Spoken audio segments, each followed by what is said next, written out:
Essa mensagem que eu vou pregar esta noite, que Deus incomodou meu coração, não é a primeira vez que eu vou pregar ela não, mas eu tenho certeza que para algumas pessoas vai ser a primeira vez, mas eu sei que Deus tem algo a falar para o teu coração, acerca dessa mensagem, porque Deus tem vitória para a sua igreja, amém? Abra a tua Bíblia,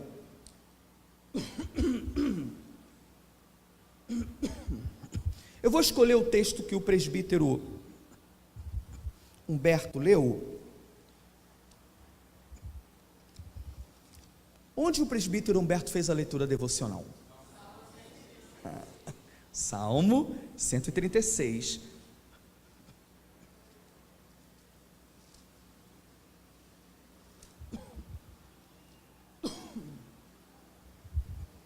E eu queria me fixar em 2 versículos dele. Salmo 136, 2 versículos, 23 e 24.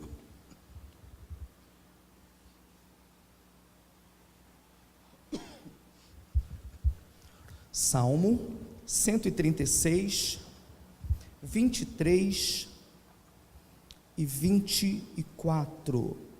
Diz assim a palavra do Senhor: que se lembrou de nós em nossa humilhação, porque a sua benignidade dura para sempre, e nos libertou dos nossos inimigos, porque a sua benignidade dura para sempre. A igreja pode repetir esse mesmo versículo bem forte, vamos lá.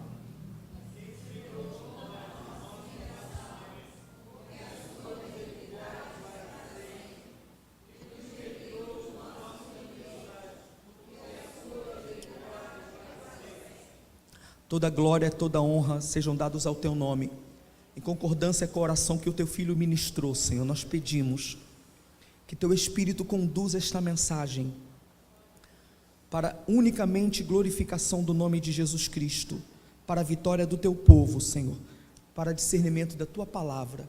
Que teu Espírito nos oriente, nos conduza para que possamos dar passos firmes e concretos no estudo da tua palavra.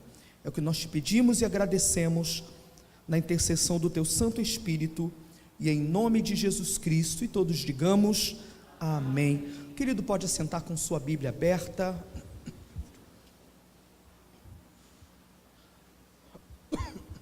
Meus irmãos,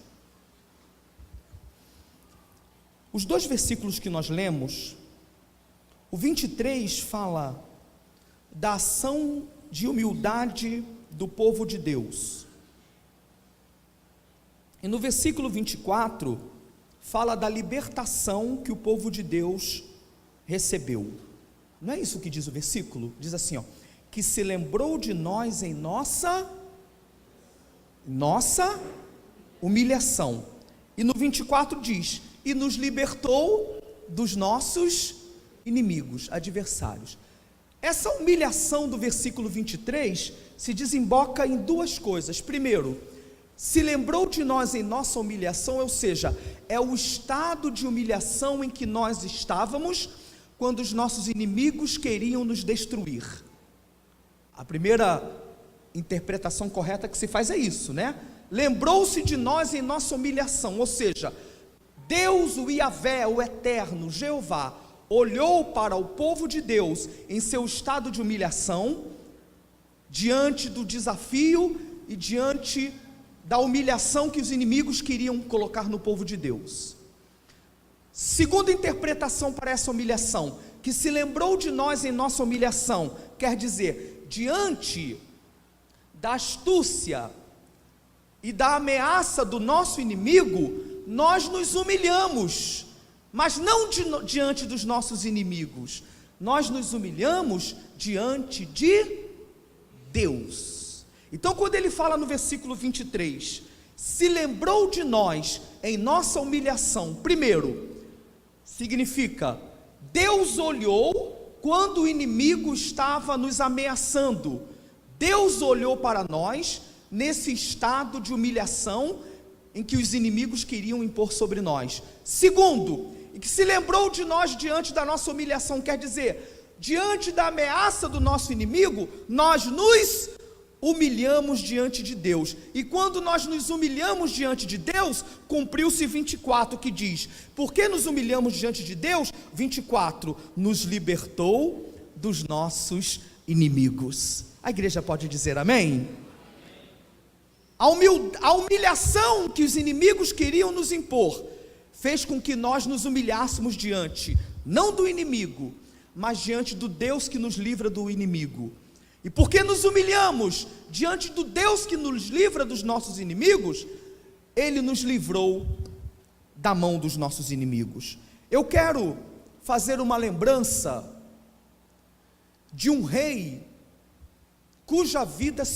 em cuja vida cumpriram-se esses 2 versículos. Esse homem se viu ameaçado junto com o reino de Judá, diante do seu inimigo, e esse rei ímpio, maligno, endemoniado, humilhou não apenas esse rei, mas humilhou o povo de Deus. E diante dessa humilhação que o inimigo queria impor sobre este rei servo do Senhor, este rei se humilhou diante do Senhor. Aí ele fez como está no 23, que Deus se lembrou na nossa humilhação. E nós vamos ver esta noite que Deus deu a esse rei o cumprimento do versículo 24, e nos libertou dos nossos inimigos. Que rei foi esse? Esse rei foi o rei Ezequias. Nós vamos ver uma das histórias mais lindas da Bíblia Sagrada. Vocês terem uma ideia, essa história é registrada não apenas no cânon sagrado, não apenas, que para mim é o suficiente para eu acreditar que ela é verdadeira. Você concorda comigo? Só o fato de estar registrado na Bíblia já é suficiente para eu crer que ela é verdadeira. Mas essa história é tão sensacional, essa história é tão espetacular, uma das mais ricas da história da humanidade, que ela está em pelo menos 2 relatos da história secular. Essa vitória do rei Ezequias sobre o rei Senaqueribe da Assíria está registrado nos escritos de Flávio Josefo, que escreve sobre a história dos hebreus. Flávio Josefo narra sobre essa batalha, e Flávio Josefo é uma obra confiável na história secular. E segundo, Heródoto, então o pai da história dos hebreus, vamos dizer assim, que é Flávio Josefo, relatou essa guerra. Segundo, Heródoto, que é chamado pelos historiadores de o pai da história, só isso, esse historiador grego, ele cita essa batalha. Pesquisadores gregos, descobriram Heródoto citando esta batalha do rei Ezequias contra Senaqueribe, e Heródoto, o pai da história, conta esta grande vitória que o rei Ezequias teve sobre o seu inimigo. Então pode ter certeza, isso que nós vamos pregar e para alguns relembrar, foi uma coisa que não apenas está registrada na Bíblia, mas a história secular, ela citou esta grande vitória que Deus deu ao seu servo. Por isso fique ligado. O porquê dessa mensagem? Primeiro, para mostrar a soberania de Deus na história. Deus é soberano em toda a história, irmãos. Você pode dizer comigo, Deus é soberano na história? Diga comigo, Deus é soberano nas... Diga como crente vivo, diga. Deus é soberano na história. Então, o primeiro propósito é para mostrar a soberania de Deus na história. É Deus quem controla, diz a Bíblia que é Ele que coloca rei e tira rei, conforme a sua vontade. Qualquer homem que se considere soberano, é soberano só com S minúsculo, até o dia que Deus quiser. Quando Deus não quiser mais, é Deus que tira e coloca quem Ele quer. Quem manda no mundo não é o presidente dos Estados Unidos, nem é a ONU, mas é o Senhor. O seu trono não pode ser abalado, o trono não está vazio, o Senhor reina. É Ele quem governa a história, é Ele quem governa a humanidade. Então, primeiro, para mostrar a soberania de Deus. Segundo, para mostrar o livramento que Deus dá ao seu povo.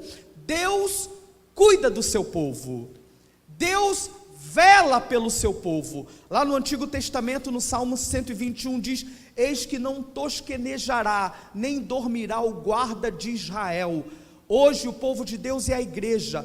Tenha certeza de uma coisa: todas as lutas podem se levantar na história da igreja, mas quem se levanta contra a igreja de Cristo, está se levantando contra o Cristo da igreja, porque ninguém consegue se levantar contra o corpo e não atinge a cabeça. Jesus fez questão de mostrar, orientando seus apóstolos para escreverem, que a igreja é corpo de Cristo, e se a igreja é corpo de Cristo, está ligada a Ele, e quem afrontar a igreja, está afrontando a Cristo, e ninguém que afronta a igreja, tem vitória, porque a igreja é de Jesus.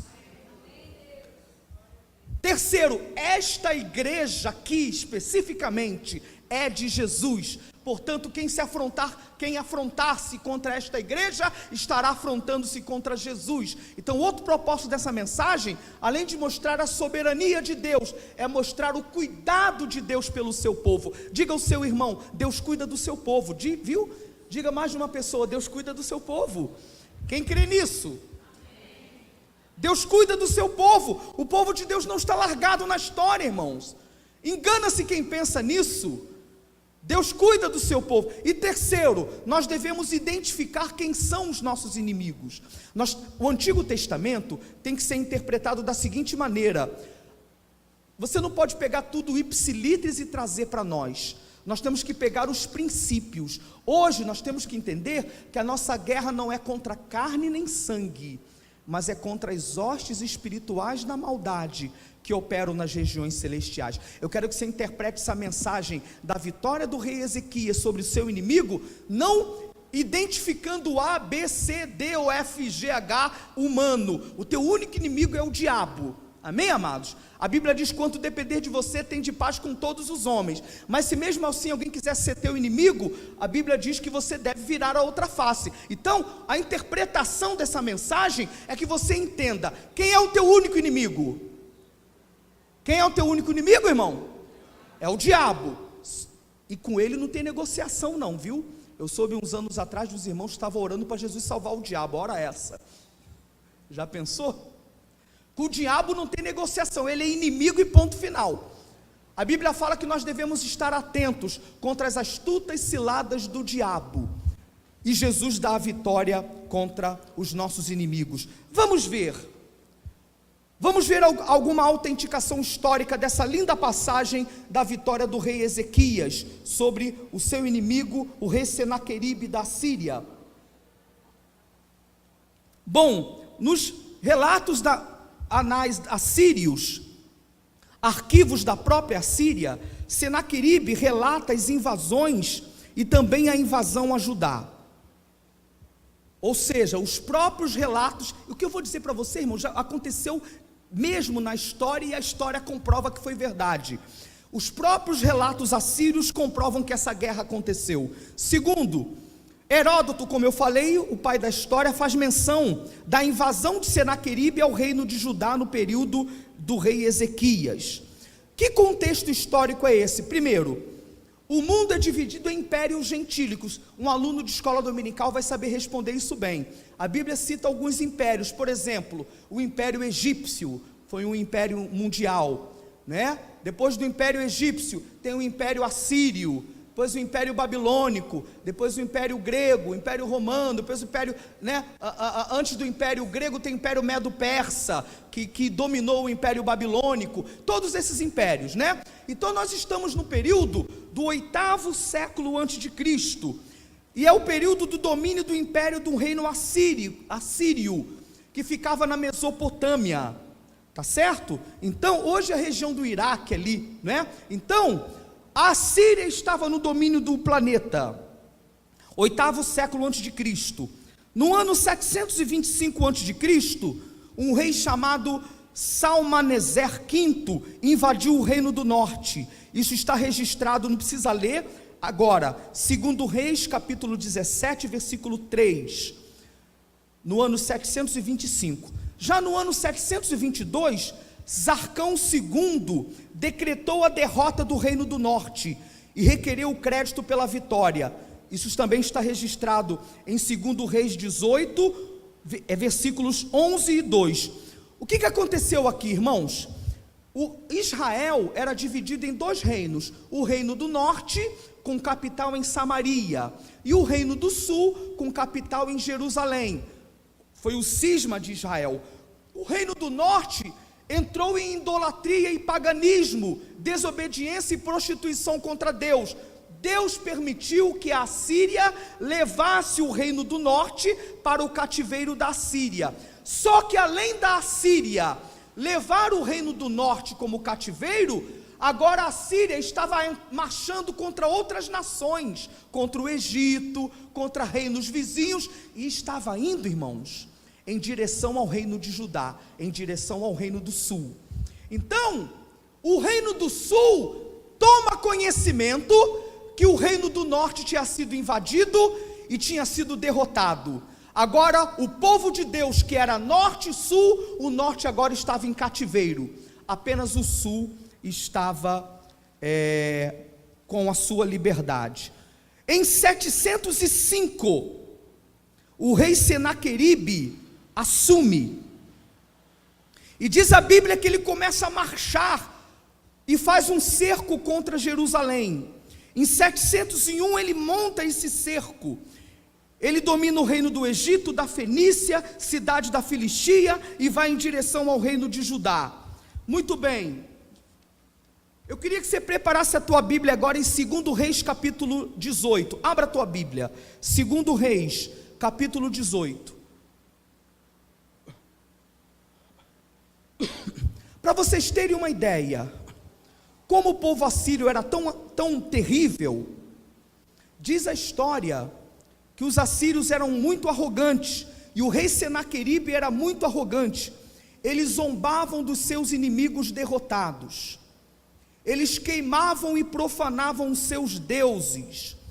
Ele sabe que o reino assírio fazia com os povos conquistados? Eles cegavam os olhos dos soldados dos povos conquistados, eles arrastavam os seus inimigos, eles faziam dos seus inimigos como se fossem animais, canibais, não é? Aliás, eu quero lembrar uma coisa para você: a máxima criação de Deus é o ser humano. O Homo sapiens é a máxima criação. Nós temos que cuidar bem de todos os animais e protegê-los, mas os animais foram feitos para o homem, e não o homem para os animais.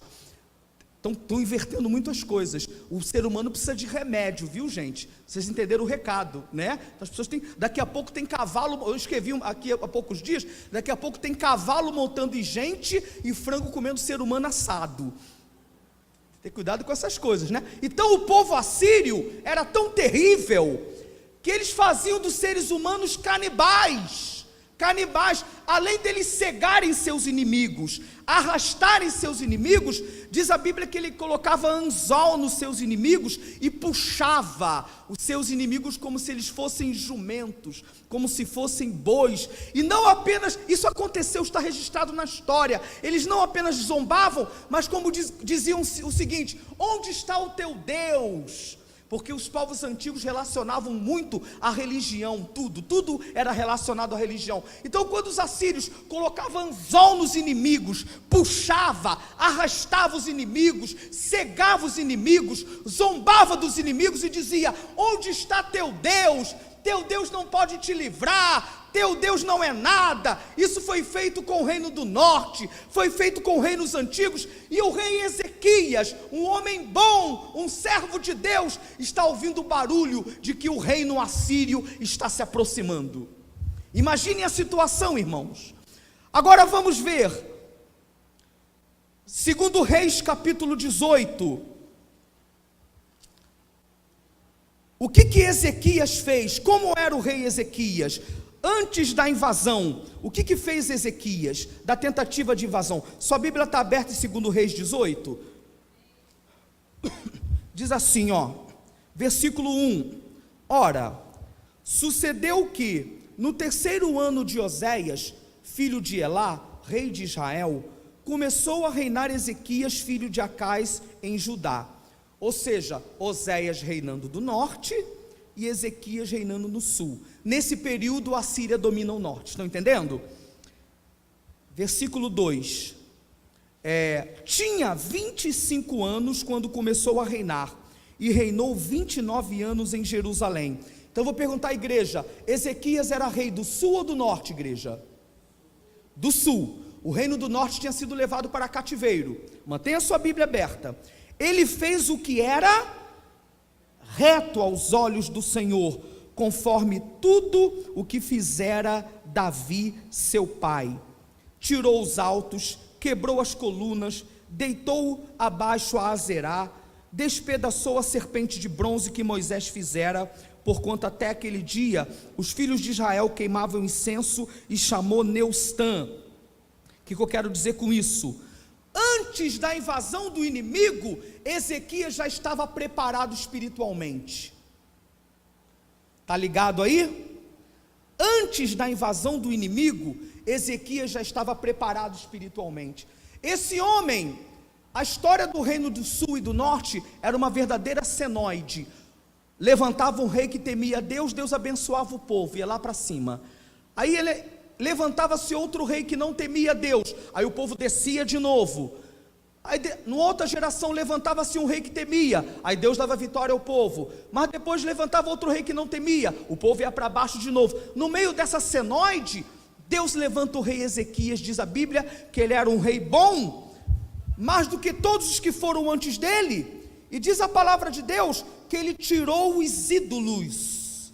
Ezequias tirou os ídolos, tirou a Azerá. Azerá era uma deusa dos cananeus, mãe das prostituições. Segundo a história, ela era mãe de Baal. Ela era comemorada em meio a muita orgia e prostituição. Então Ezequias tirou não apenas os ídolos no meio do povo de Deus, mas tirou toda a abominação, toda a prostituição, toda a imundícia do meio do povo de Deus. Você quer ter vitória sobre o inimigo, meu amado? Em nome de Jesus, não deixe que a idolatria entre na tua vida. Segundo, não deixe que a abominação entre na tua vida e na tua casa, pois senão, quando o inimigo vier contra você, vai achar você despreparado e fragilizado. Antes de qualquer coisa, Ezequias arrancou Azerá do meio do povo de Deus, arrancou toda a orgia, toda a prostituição. Nós estamos sendo tentados na nossa geração a convidar muitas orgias, ídolos e prostituições a entrarem na nossa casa. E quando entram na nossa casa, é uma porta aberta para que entre na igreja. Deus guarde a nossa vida, Deus guarde a nossa casa de toda forma de Azerá. As Azerais não podem fazer parte da nossa vida. Fala isso para o teu irmão em nome de Jesus. As Azerais não podem fazer parte da nossa vida. Você pode dar glória a Deus por isso? Ou seja, não era apenas uma questão de adorar uma imagem, era uma questão de trazer imundícia, prostituição, fornicação, adultério, não é? Prostituição, homossexualismo, toda forma de imundície, de pornografia, tudo isso, além de ser imundícia que contamina a vida do servo e da serva de Deus, deixa você fragilizado diante do inimigo. Se você não tira os ídolos e as imundícias, você fica fragilizado diante do inimigo. Você pode dizer amém? Deus guarde a nossa casa. Quem concorda com isso? Deus guarde a nossa vida. Deus guarde tua televisão. Amém? Deus guarde o teu computador em nome de Jesus. Deus guarde no teu trabalho, na tua escola, na tua vida. As Azerais não podem fazer parte de nós, em nome de Jesus. Prostituição oculta na casa de Deus deixa uma igreja fragilizada diante do inimigo. Isso não pode acontecer. Eu lembro de uma vez que eu falei aqui que um pastor ficou preocupado, que uma menina, eu não vou demorar nisso, que vocês já sabem essa história, uma menina foi reclamar com o pastor dizendo que a outra menina tinha terminado com ela, e o pastor quase teve um ataque cardíaco quando soube daquilo, e ela só entregou porque a menina terminou com ela para namorar com a outra, e quando o pastor puxou, tinha mais de 5 lésbicas dentro da igreja. Isso são Azerais que tentam colocar imundícia. Adultério escondido na igreja, jovem que não é casado fazendo sexo e fazendo obra na igreja, tudo isso deixa uma igreja volúvel às Azerais, aos ídolos e às prostituições, e deixa a igreja volúvel à entrada do inimigo. Mas em nome de Jesus, assim como Deus usou o rei Ezequias, que nós a igreja do Senhor, possamos dizer não às azerais, não às imundícies, não aos ídolos, em nome de Jesus. A igreja tem vida, pode dizer amém? Senão não tem vitória. Senão não tem vitória. Ele tirou os ídolos, e tirando os ídolos, tirava as imundícies da casa de Deus.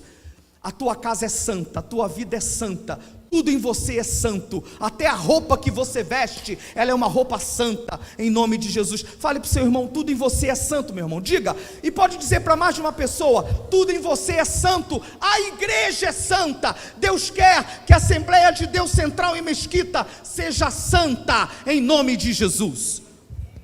Glória a Deus. Tirou os ídolos. Outra coisa, outra atitude do rei Ezequias, ele confiou no Senhor. Veja, a tua Bíblia está aberta, segundo Reis 18, versículo 5, diz assim, confiou no Senhor, Deus de Israel, de modo que depois dele não houve seu semelhante entre todos os reis de Judá, nem entre todos os que foram antes dele. Repita comigo a frase, confiou no Senhor, Deus de Israel. Diga comigo. Então olhe comigo, eu estou interpretando os textos exatamente um versículo embaixo do outro. Do 1 ao 4 diz que ele tirou os ídolos, certo? Tirou a idolatria, tirou Neustã, que era um símbolo de uma bênção que se tornou maldição, serpente de bronze. Tirou esse ídolo. Tem que ter cuidado, até a bênção que Deus te dá não pode virar ídolo. Deu para entender? O que era um símbolo, apenas um símbolo de bênção, o povo transformou em ídolo, tornou maldição. Cuidado para que a bênção não torne maldição na tua vida. Tirou as azerais, do 1 ao 4, que era não apenas idolatria, mas prostituição. E no 5, confiou no Senhor teu Deus. Onde você tem botado a tua confiança? Para que Deus te dê vitória sobre os seus inimigos. A Bíblia diz que uns confiam em carros e outros em cavalos, mas nós faremos menção do nome do Senhor. Nele está a nossa confiança, é no Senhor que está a nossa confiança. Ezequias confiou, olha, não há gigante maior que o nosso Deus. Por mais que você esteja vivendo um momento difícil na tua vida, por mais que o inimigo se mostre grande, gigante contra a tua vida, saiba de uma coisa, Ezequias sabia que o inimigo estava se aproximando, o inimigo era terrível, o inimigo assustava todos os povos ao redor, mas em meio disso tudo, Ezequias confiava no Senhor. É a tua confiança em Deus que te dá a vitória. Todos os homens da história que tiveram vitória sobre seus inimigos, confiaram no Senhor. Que a tua confiança esteja em Deus. Está vivendo um momento difícil, você que entrou essa noite, o inimigo está afrontando você, afrontando tua casa, dizendo que você não vai ter vitória. Eu te dou o conselho de Ezequias, confie no Senhor teu Deus. Confie no Senhor teu Deus. Ezequias confiou no Senhor, aleluia. Além de ter confiado, depois do 5 vem o 6. O que está no versículo 6? Além de tirar os ídolos do 1 ao 4, além de confiar no Senhor no versículo 5, no 6 diz que ele tinha intimidade com o Senhor. Veja o versículo 5, que coisa linda. Versículo 6, intimidade, diz assim, porque se apegou ao Senhor e não se apartou de o seguir, e guardou os mandamentos que o Senhor ordenara a Moisés. Olha que coisa linda, irmãos. Num período de lei, num período em que Deus não se manifestava abertamente aos homens, não estamos na graça, estamos na lei, num período de muita religiosidade. Preste atenção no que eu vou te dizer. Ezequias não encarava um relacionamento com Deus como uma relação fria, religiosa. Diz a Bíblia que ele se apegou ao seu Deus. Conclusão, Ezequias tinha intimidade com o Senhor. Deus está querendo que nós tenhamos não apenas uma relação fria, religiosa, estática. Olha, eu não quero ser um cara tapadão, fechadão aqui, mas eu percebo hoje, vendo as pessoas e percebendo até pela internet, tem gente que vibra mais com time de futebol do que com culto. Tem gente que posta mais coisa de time do que o nome de Jesus. Tem gente que está mais apegado com as coisas seculares do que com as coisas de Deus. Qual o teu relacionamento com o Senhor? Você vem ao culto porque simplesmente você não quer ficar em casa domingo à noite? Ou você deseja, ó Deus, em Jesus habitar, pois minha alma suspira por Ti? Tem gente que não consegue dar um glória a Deus e aleluia na igreja porque está frio mesmo, está só por uma questão de religiosidade. Claro, não é a altura do teu glória que vai mostrar isso, eu sempre digo, mas o crente tem prazer nas coisas do Senhor, prazer em sentir a presença de Deus, prazer em ler a Bíblia, guardar os mandamentos, prazer em orar, prazer em estudar a palavra de Deus, prazer em estar no culto. Ezequias se apegou ao Senhor. Você pode dizer amém? Olha o perfil de um vencedor. Deus quer pessoas que tenham intimidade. Deus não tem privilegiados. Ele quer pessoas que tenham intimidade. Deus quer ter intimidade contigo. Deus quer te chamar à intimidade. Fale para o seu irmão: Deus quer te chamar à intimidade. Diga isso. Deus quer te chamar à intimidade. Diz a Bíblia que ele se apegou. Está ligado aí? Do 1 ao 4, o que ele fez? Do 1 ao 4, tirou os ídolos. Isso inclui as imundícias e prostituições. Do 5, ele confiou no Senhor. No 6, ele se apegou. Não apenas confiou no Senhor, mas ele se apegou ao Senhor. Outra questão que esse homem fez, que é muito interessante. Além disso, no versículo 7 diz que ele não se conformou com a ameaça do inimigo. Ele não se conformou com o inimigo. Veja o versículo 7, capítulo 18, versículo 7, diz a palavra do Senhor: assim o Senhor era com ele, para onde quer que saísse, prosperava. Aí diz o 7 assim, rebelou-se contra o rei da Assíria e recusou a servi-lo. Que homem corajoso, irmãos. Os israelitas já tinham perdido a guerra, os egípcios já tinham sido derrotados, o povo de Judá estava tudo com medo. Não está escrito, mas a gente pode parafrasear que os capitães do exército falando: Ezequias, e agora o povo da Síria está se aproximando, eles são furiosos. Diz o capítulo 36, não dá tempo de ler, que ele mandou na frente um mensageiro, pastor, de Ezequias, o mensageiro de Senaqueribe, para colocar pressão psicológica no povo. Não foi isso? Olha, o Deus de vocês não vai livrar da mão de vocês.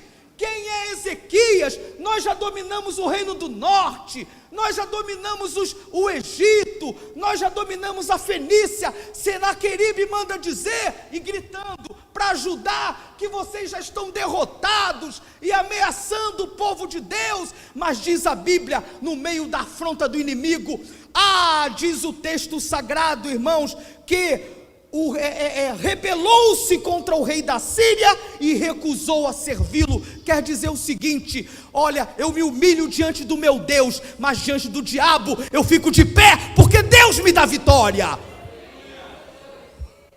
Não se afronte com a ameaça do diabo, ele é o pai da mentira. Se o Senaqueribe, parafraseando o diabo, está dizendo que a tua família está derrotada, não se curve, diga o seguinte: não, Deus vai dar vitória para minha casa. Se os Senaqueribes da vida, os demônios, estão dizendo que teu casamento acabou, recuse-se a curvar. Você vai dizer assim: não, Deus vai me dar vitória, vai dar vitória ao meu casamento. Se Senaqueribe está dizendo, teus filhos já era, não aceite, eu e a minha casa serviremos ao Senhor. Quantos podem aplaudir ao Senhor por isso? Em nome de Jesus. Diz a Bíblia que Ezequias recusou: eu não vou me curvar, Deus vai me dar vitória. Aquela doença vai te derrotar, não, Deus vai me dar vitória. Glória a Jesus. Diga ao seu irmão assim: não se curve a Senaqueribe. Diga: não se curve a Senaqueribe. Quantos recebem isso como mensagem de Deus esta noite? Quantos estão sendo alimentados com isso em nome de Jesus? Não ceda, em nome de Jesus, não ceda a Senaqueribe. Diz a palavra de Deus: Só que aconteceu, sabe o que? Diz a Bíblia, no texto de Isaías 36, que isso gerou mais revolta ainda em Senaqueribe. Quando Senaqueribe mandou os mensageiros para dizer: o povo, o reino de Judá já está derrotado. Aí o rei Ezequias se negou, diz o texto que Senaqueribe se revoltou mais ainda. Eu quero crer que ele reforçou o exército, não é não? Eu acho que o reino da Síria reforçou o exército para destruir o povo de Deus. Vamos ver a ameaça do inimigo? Abra a Bíblia em Isaías capítulo 36. Isaías capítulo 36. Veja o versículo 12. Isaías, livro do profeta Isaías, capítulo 12, capítulo 36, versículo 12. Veja a ameaça do inimigo. Tua Bíblia está aberta? Versículo 12 diz que era um grande exército. Diz assim o versículo 12: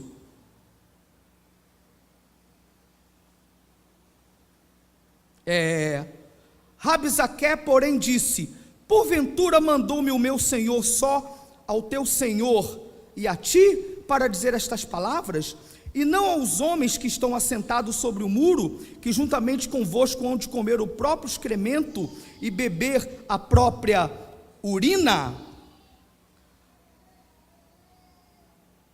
Veja do 3 ao 5, ainda do capítulo 36. Tua Bíblia está aberta? Diz assim, ó: então saíram a ter com ele Eliaquim, filho de Ilquias, o mordomo, e Sebna, o escrivão, e Joá, filho de Asaf, o cronista. Olha a arrogância desse povo, irmãos. E Rabsaque lhe disse, Rabsaque era o mensageiro de Senaqueribe: ora, dizei a Ezequias: assim diz o grande rei, o rei da Síria, que confiança é essa em que te estribas? Bem posso eu dizer, teu conselho e poder para a guerra são apenas palavras vãs. Em quem, pois, agora confias, visto que contra mim te rebelas? Eis que confias no Egito, aquele bordão de cana quebrada, que se alguém apoiar nele, lhe entrará pela mão e furará? Assim é Faraó, rei do Egito, para com todos os que nele confiam. Olha a arrogância. Outra coisa, irmãos, o inimigo põe em dúvida a confiança no Senhor. Olha que coisa terrível, põe em dúvida a confiança no Senhor. Tua Bíblia está aberta em Isaías 36, veja comigo os versículos 18 e 20, 18 e 20, diz assim, ó: guardai-vos, para que não vos engane Ezequias, dizendo: o Senhor nos livrará. Porventura os deuses das nações livraram cada um a sua terra das mãos do rei da Síria? Agora o versículo 20: quais dentre todos os deuses destes países livraram a sua terra das minhas mãos, para que o Senhor possa livrar a Jerusalém da minha mão?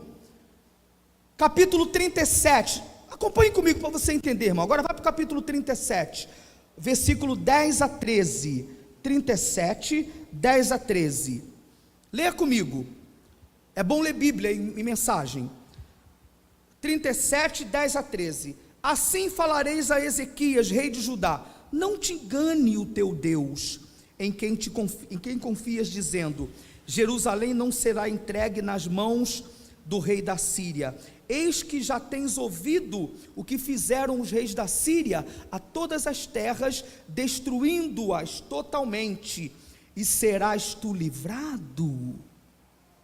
Porventura os livraram os deuses das nações que meus pais destruíram? Aí eles citam os povos. Onde está o rei Amate, o rei Arpade, o rei da cidade de Sefarvaim, Enã e Ivã? Irmãos, sabe o que eu estou vendo aqui? A ameaça era tão grande, que sob o ponto de vista humano era impossível Ezequias ter vitória. Sabe o que o mensageiro de Senaqueribe está dizendo? Você está confiado no Egito? Ou seja, era comum um povo fazer aliança com outro contra o outro inimigo. Vocês sabem disso. Meu exército é pequeno, vou me aliar a um outro povo para ter vitória. Aí ele zombou. Você quer se aliar ao Egito? O Egito já era. O rei tal, já foi entregue para mim. Como que dizendo, filhão, só falta você agora. Você também vai cair. Não tem saída humana para você. Segundo, colocou a opinião do líder espiritual, do homem de Deus, contra o seu povo, porque o texto que nós lemos falou assim, não deixem o rei Ezequias enganar vocês. Lembra que eu li isso agora? Não deixem Ezequias enganar vocês, não tem mais saída para vocês, vocês estão derrotados, foi o que ele falou. Ou seja, colocou o povo contra a autoridade espiritual. É uma das táticas do inimigo para a derrota do povo de Deus, né? Não engane Ezequias a vocês. O homem de Deus não é tão de Deus assim, está enganando vocês. Olha, em nome de Jesus, preste atenção no que eu vou te dizer. Uma das táticas do inimigo para que o povo de Deus não tenha vitória é jogar o povo de Deus contra a autoridade espiritual que Deus colocou na frente. Tem sido uma terrível tática dos últimos dias. Os homens de Deus são limitados. Eu sempre digo, respeite o ungido. É homem, mas é homem de Deus. Não idolatre, é homem de Deus, mas é homem. Mas o diabo tem usado uma tática muito suja no meio da igreja, que é relativizar o conceito de autoridade espiritual dentro da igreja. Aparecem logo uns filósofos de plantão, uns teólogos de plantão, uns pensadores de plantão, é ou não é verdade? Que estão questionando o princípio da autoridade espiritual. Isso tem feito uma brecha no meio do povo de Deus, para que o povo de Deus tenha derrota. Mas em nome de Jesus, esse espírito maligno não vai entrar nesta igreja. Isso vale um amém, irmãos? Tem vida aí? Entenderam o que ele estava falando? Ezequias está enganando vocês. Não deixe Ezequias enganar, jogando o povo contra a autoridade espiritual que Deus tinha colocado. Este era o quadro, irmãos. Este era o quadro.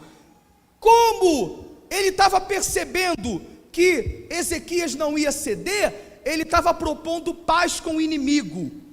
Veja o versículo 16, a parte A, do capítulo 36. Versículo 16, a parte A.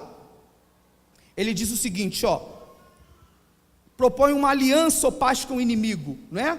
Não deis ouvidos a Ezequias. Ou seja, não ouça Ezequias, deixa Ezequias para lá, vem aqui para cá. Não se achegue a esse rei. É uma tática maligna. Então, primeiro, diga ao seu irmão, não faça paz com o inimigo espiritual. Diga isso. Não se alie com o inimigo espiritual. Sabe uma tática muito moderna que o diabo faz para você ter aliança com o inimigo? É relativizar os conceitos de Deus. Você começa a se apegar às coisas do maligno. Além de propor a paz com o inimigo, ele propõe sair da terra prometida. Veja o versículo 17, Isaías 36, o versículo 17. Isaías 36, 17, diz assim, até que eu venha e vos leve para uma terra semelhante à vossa, terra de trigo e de mosto, terra de pão e de vinha. Olhe para aqui, por favor. O que Deus tinha prometido a Abraão, Isaque e a Jacó? Qual era a terra que Deus tinha prometido? Qual é o nome da terra? Quem não souber, repita escola dominical, viu? Qual era a terra que Deus tinha prometido para o povo judeu? Eles iam sair do Egito para ir para onde, igreja? Canaã. Onde é que o povo estava? Não era em Canaã? Só que o nome não era mais Canaã, o nome era Israel agora, era reino da terra. Sabe o que Senaqueribe está propondo? Sai daí. Veja o 17 de novo, olhe para a Bíblia. Até que eu venha e vos leve para uma terra. Como é que está a versão de vocês? Igual? Como? A minha diz, até que eu venha e leve você para uma terra semelhante à vossa. Cuidado, irmãos. Deus te colocou no lugar de bênção, um lugar certo. O inimigo, para destruir, vai querer te levar para um lugar parecido. É semelhante, é tipo net. entendeu?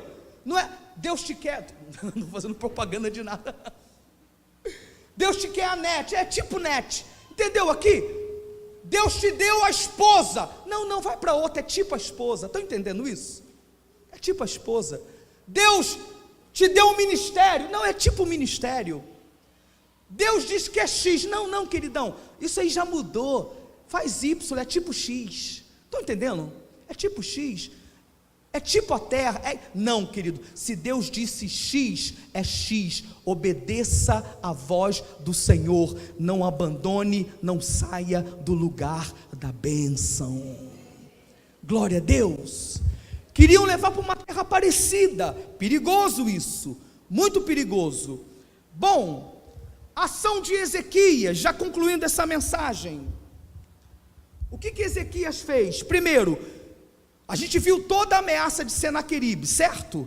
Diante de toda essa ameaça de Senaqueribe, quais foram as ações de Ezequias? Primeiro, repita comigo, agir na hora certa. Mais forte, diga, agir na hora certa. Tua Bíblia está aberta, Isaías 36, 21, diz assim, ó.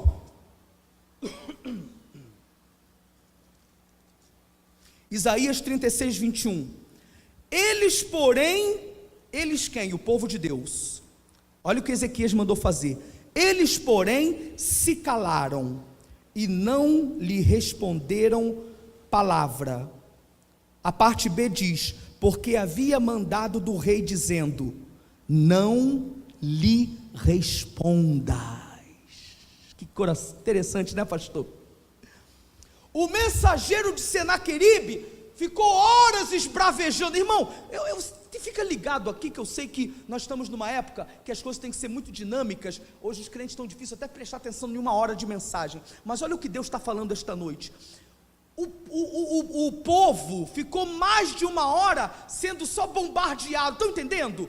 Bombardeio, primeiro ele começou a zombar, está entendendo? Zombou, o teu Deus não vai livrar, o Deus de vocês não é nada, não vai livrar, e o povo lá, depois disse, olha, viram o que aconteceu com os outros povos, vai acontecer com vocês, aí depois propõe, sair da terra, né? Vai para uma outra terra parecida, né? Faça aliança, ou seja, coloca o povo contra a liderança, no meio disso tudo Ezequias, fala para o povo não responder nada, fiquem quietos, porque o diabo faz barulho, ele só quer um sinalzinho para derrotar a tua vida. A Bíblia diz esta noite, aquietai-vos e sabei que eu sou Deus. Diante de toda ameaça do inimigo, aquietai-vos e sabei que o Senhor é Deus. O diabo quer destruir a tua vida, ele está tentando fazer com que você, né, pastor, perca o equilíbrio. O diabo faz de tudo para tirar você do equilíbrio, e ameaça, e berra, e grita, e joga, e diz que não. A Ezequias, direcionado por Deus, quieto povo, não responda uma palavra. Deus fala para você, diante de toda ameaça do inimigo, aquietai-vos e verás a obra do Senhor, grande livramento que Deus tem na tua vida. Quem recebe essa palavra, diga glória a Jesus, diga glória a Deus. Ou seja, agir na hora certa. Além de agir na hora certa, diga comigo, humildade perante Deus, repita comigo. Agora vai começar a esquentar. Abra aí capítulo 37, versículo 1. 37, versículo 1. Tendo ouvido isso, o rei Ezequias, está lá Ezequias ouvindo todas as ameaças de Senaqueribe, ouvindo tudo. Aí o rei Ezequias quieto. Eita, que homem equilíbrio, que homem bom, hein?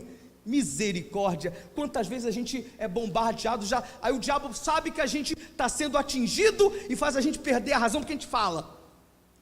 Aí Deus orienta Ezequias, quietinho, que o diabo quer isso, o diabo quer tirar teu equilíbrio, glória a Deus. Ainda fala para o povo, manda o povo ficar calado, povo quieto. Aí diz a Bíblia aqui, aliás, porque quem está calado ouve melhor, quem diz amém? Qual é a primeira frase? Tendo ouvido isso, por que ele ouviu? Porque ele estava calado, né? Quem está calado ouve melhor. Tendo ouvido isso o rei Ezequias, nas condições normais de temperatura e pressão, talvez nós disséssemos, quem tu está pensando? agir logo assim, né? O meu Deus vai... Não, sabe o que Ezequias fez? Tendo ouvido o rei Ezequias, aleluia, rasgou suas vestes, se cobriu de saco e entrou na casa do Senhor. Aleluia. Diga comigo, humildade perante Deus. Enquanto Senaqueribe fez o oposto, arrogante, nariz em pé, zombando de Deus, Ezequias se desfez de suas vestes. As vestes de Ezequias eram vestes de rei, ele era o rei de Judá.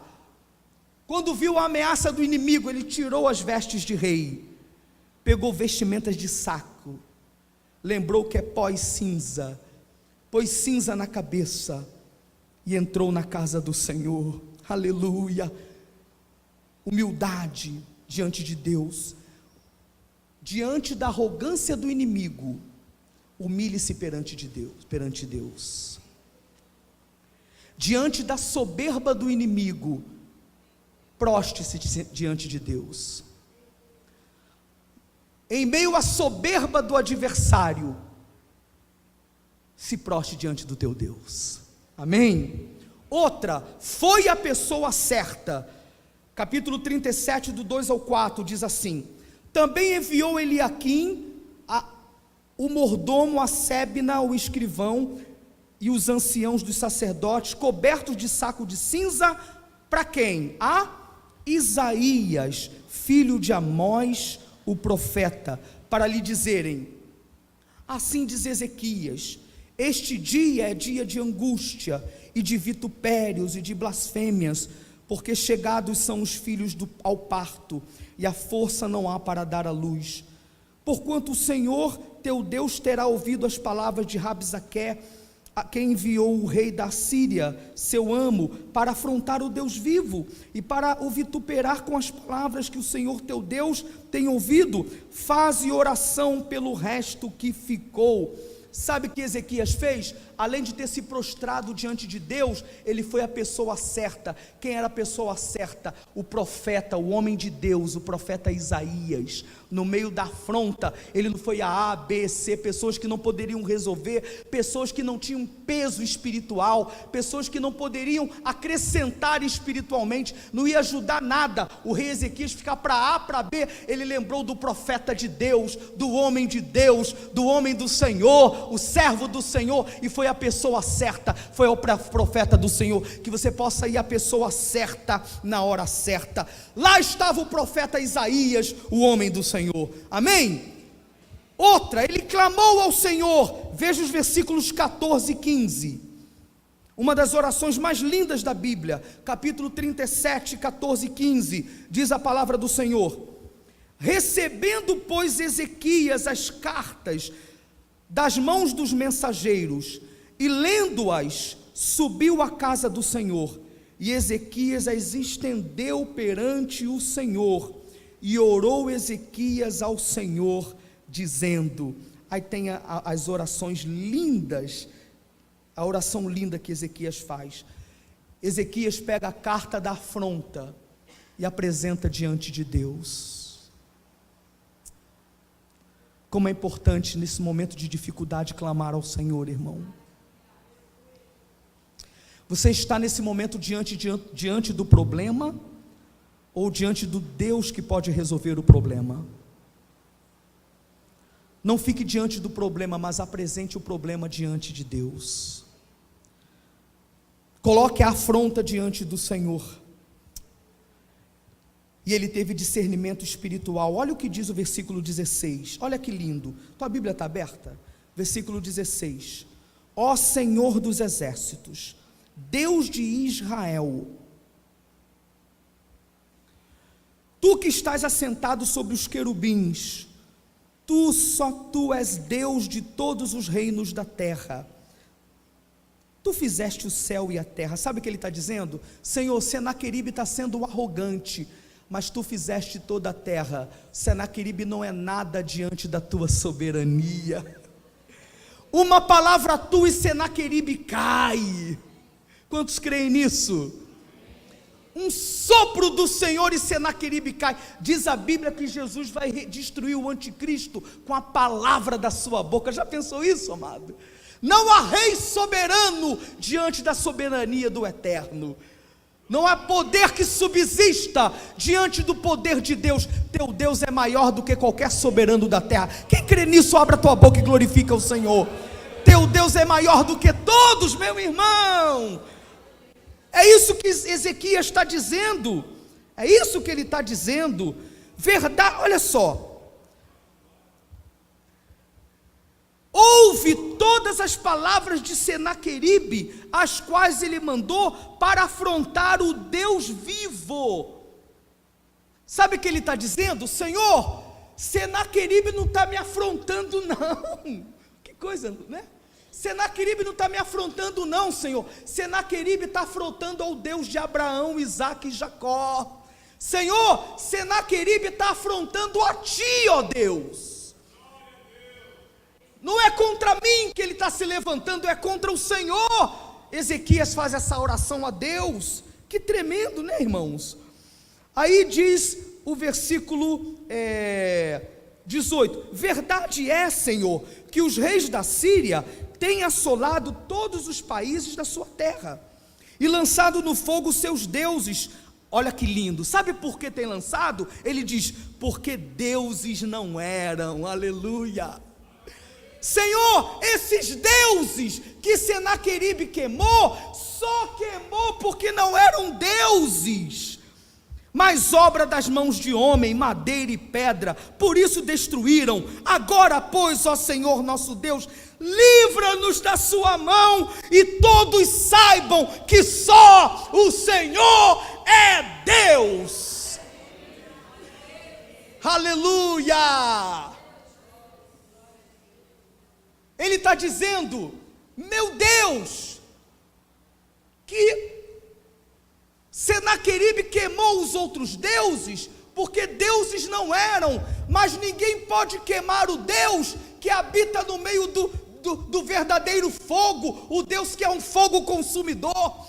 O fogo consumidor, que é o Senhor, é que queima os outros deuses, porque não há Deus senão o único Deus verdadeiro, e que toda a terra saiba que só o Senhor é Deus. Quantos glorificam o nome do Senhor? Qual foi a resposta de Deus?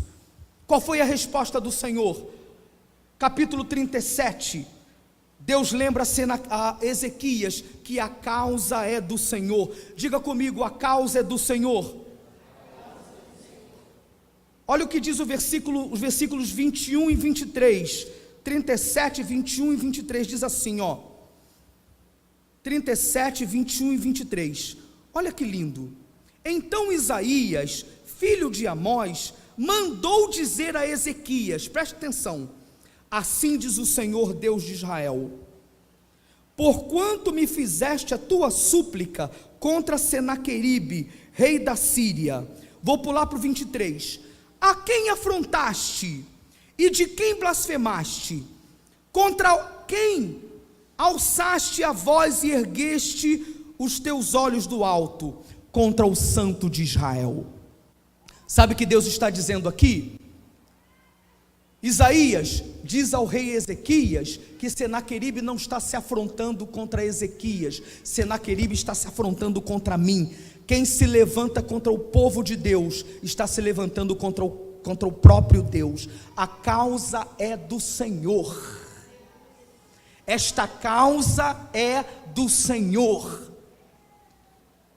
Esta causa é do Senhor. Diga ao seu irmão, esta causa é do Senhor. Pode falar, esta causa é do Senhor. Quem se levantar contra esta igreja, estará se levantando contra o Senhor. Não apenas esta igreja, quem se levantar contra a igreja de Cristo na terra, estará se levantando contra o Senhor, porque esta causa é do Senhor. Aleluia. Deus lembra que os reinos só se levantam com a permissão dele. Isso está no 37, do 24 ao 28. No 33 e o 35, Deus lembra que a proteção do Senhor é certa.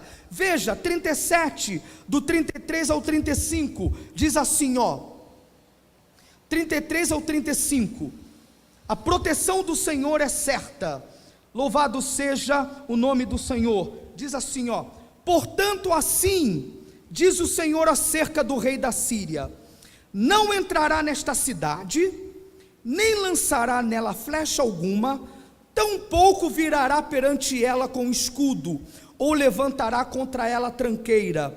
Pelo caminho por onde veio, por esse voltará, mas nessa cidade não entrará, diz o Senhor, porque eu defenderei esta cidade, para livrar por amor de mim, e por amor do meu servo Davi.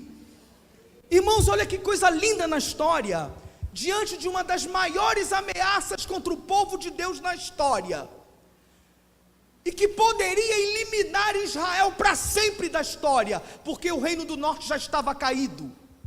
Deus fala o seguinte: eu livrarei. Ele veio por um caminho, contra 20 caminhos vai voltar, porque eu vou te livrar por amor de mim e por amor do meu servo Davi. Deus está dizendo, eu tenho uma aliança com Davi, dizendo que este povo não seria aniquilado. Deus tem aliança com você, e como Deus tem aliança com você, e tem promessas com você, por amor do nome dEle, e da aliança que Ele tem contigo, você não vai ser destruído. Aqueles que se levantarem contra você por um caminho, vão ter que fugir por 20, por amor da aliança de Deus com a tua vida. Em nome de Jesus, eu quero declarar isso para você. Você tem aliança com Deus? Quem tem aliança com o Senhor?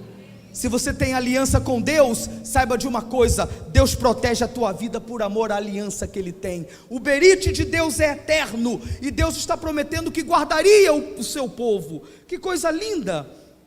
A arrogância do inimigo seria destruída. Capítulo 37, versículo 22, diz assim, a arrogância do inimigo destruída. Esta é a palavra que o Senhor falou a respeito dele. A virgem, a filha de Sião, te despreza e de ti zomba. A filha de Jerusalém meneia a cabeça por detrás de ti. Olha que coisa interessante, irmãos. O reino mais poderoso da terra, Deus manda o profeta dizer assim: você está arrogante? Vai dizer para Senaqueribe que a simples virgem de Judá vai zombar do império assírio. Aquela que é a mais simples vai zombar de você, porque na verdade você não é nada, porque só o Senhor comanda sobre todas as coisas. Entende a profundidade disso, irmãos? Deus está dizendo o seguinte: a arrogância do inimigo não vai ser nada diante de você, porque você serve a um Deus vivo, em nome de Jesus. Glória ao nome do Senhor. A poderosa Síria iria cair, e a arrogância dela iria cair. Outra, a tática do inimigo voltaria contra ele mesmo. Veja só, a tática do inimigo se voltaria contra ele mesmo. Capítulo 37, versículos 29 e o 22. Capítulo 37, 29 e 22. 22 nós já lemos que a virgem iria zombar, e o 29 diz assim, por causa do teu furor contra mim, e porque a tua arrogância subiu até os meus ouvidos, portanto, Deus falando, porei o meu anzol no teu nariz, e o meu freio na tua boca, e te farei voltar pelo caminho de onde vieste. Você está entendendo isso aqui? Qual era a tática que a Síria fazia contra os seus inimigos, hein? Hein, amados? Qual era a tática que a Síria fazia? Botava anzol e freio na boca como jumenta. Deus está dizendo, essa tática arrogante que vocês usam, sou eu que vou botar contra vocês. Eu vou pôr o meu anzol no nariz de vocês e o meu freio na tua boca. Deus está dizendo, a vitória que vocês vão ter vai ser completa. Eu vou abater o teu inimigo por amor do meu nome. Glória a Deus, amados. Fique de pé em nome de Jesus. Por que Deus faria isso? Porque Deus é Deus de aliança. Repita comigo, Deus é Deus de aliança. Mas diga bem alto: Deus é Deus de aliança. Olha o capítulo 37, o versículo 35, diz assim, porque eu defenderei esta cidade, para a livrar por amor de mim, e por amor do meu servo Davi. Deus é um Deus de aliança. Será que isso se cumpriu, irmãos? Será que isso tudo se cumpriu? Veja só como se cumpriu, só vou ler. Capítulo 37, dá minha guitarra aqui por favor. Capítulo 37, do 36 ao 38, diz a palavra do Senhor. Então saiu o anjo do Senhor, e feriu no arraial dos assírios a 185.000. Vou repetir o número: 185.000. E quando se levantaram pela manhã cedo, eis que todos estes eram corpos mortos. Então Senaqueribe, rei da Síria, se retirou, e se foi, e voltou, e habitou em Nínive. E sucedeu que, enquanto ele adorava na casa de Nisrode, seu deus, Adrameleque e Sarezer, seus filhos o mataram à espada, e escaparam para a terra de Arará, e Esar-Adom, seu filho, reinou em seu lugar. O que Deus está te dizendo nessa mensagem? Que Deus tem a soberania em suas mãos, e a tática e a fúria do inimigo contra a tua vida não vai prosperar contra você, se a tua confiança estiver no Senhor teu Deus. Se você se humilhar diante do Senhor, abrir mão de toda a soberba e colocar a tua confiança no Deus da tua aliança, o Senhor tem vitória para você e para a tua casa, e o Senhor tem vitória para esta igreja e para a tua família, em nome de Jesus. Sabe que Heródoto escreveu na história? Está escrito que Heródoto escreveu que numa noite veio uma praga de ratos e matou 185.000 soldados da Síria. Heródoto não soube o que aconteceu, ele achou que foi uma praga de ratos. Heródoto, que não era crente, um grego, disse que numa noite, ele não sabia explicar por que 185.000 soldados morreram. Ele disse: apareceu uma praga de rato e matou todo mundo, e acordou 185.000 mortos. Sabe o que eu estou dizendo? A própria história secular diz que da noite para amanhã, mais de 100.000 homens morreram, mas nós sabemos o que aconteceu. Não foi praga de ratos, foi a mão do Senhor que se levantou contra aquele que se levantou contra o povo de Deus. Quantos podem aplaudir o nome do Senhor? Queria que a equipe de louvor viesse aqui em cima. Enquanto eu vou